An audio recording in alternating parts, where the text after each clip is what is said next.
Баланың эмоционалды интеллектісін қалай дамытамыз? Баланың эмоционалды интеллектісін дамыту арқылы оны кез келген жағдаятта негативті эмоциялар, ашу, қорқыныш, реніш, кінә сезімі басқарып алмауына, керісінше оларды басқара отырып, кез келген мәселені шешу дағдысын дамытамыз. Ол үшін ең бірінші эмоцияны тануды үйрету керекпіз. Әрбір бала өзінің сезімін сөзбен сәйкестендіру керек. Яғни ашуланып тұрған, қорқып тұрған аталу керек. Екінші, неге эмоция туындап тұр, оның түрткісі не екенін анықтау керек. Үшіншіден, бұл эмоция шынайы ма?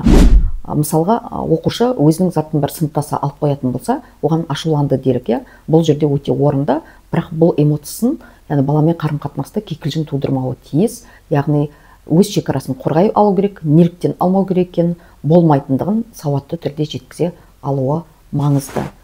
Баланың эмоционалды интеллектісін дамыту үшін ата-ананың өзінің эмоционалды интеллектісі жоғары болуы шарт.